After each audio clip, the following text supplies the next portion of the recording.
پیارے دوستو، آج ایک دلچسپ کہانی آپ کے لیے، چلیے شروع کرتے ہیں۔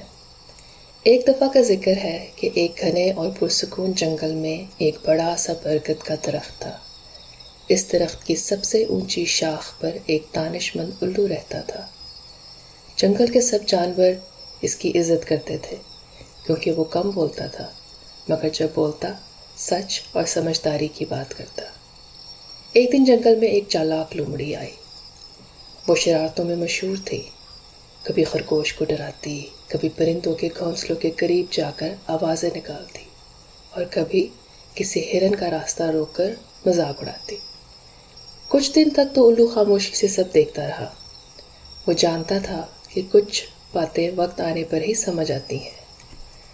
آخر ایک شام وہ لومڑی سے ملا اور بولا، اے لومڑی، رک جاؤ، مجھے تم سے ایک بات کہنی ہے۔ لومڑی فخر سے مسکرائی، جی الو بابا، فرمائیے۔ الو نے نرمی سے کہا، دنیا میں دو طرح کی ہوشیاری ہوتی ہے، ایک وہ جو دوسروں کو نقصان پہنچائے اور ایک وہ جو سب کے لیے آسانی پیدا کرے۔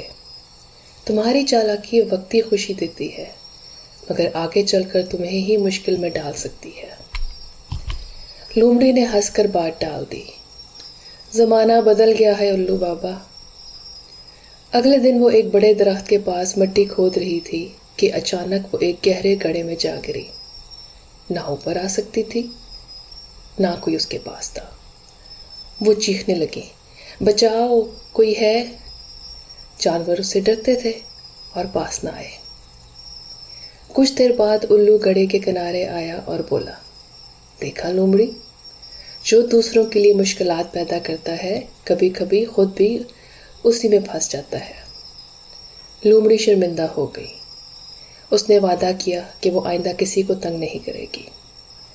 پھر الو نے جانوروں کو آواز دی، سب نے مل کر لومڑی کو باہر نکالا اور جنگل میں دوبارہ سکون ہو گیا۔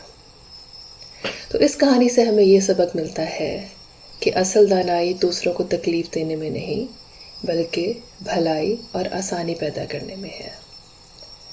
بس یہ تھی آج کی کہانی۔ امید ہے آپ کو پسند آئی ہوگی۔ اگلے قصے تک اپنا بہت خیال رکھیے، پھر ملاقات ہوگی۔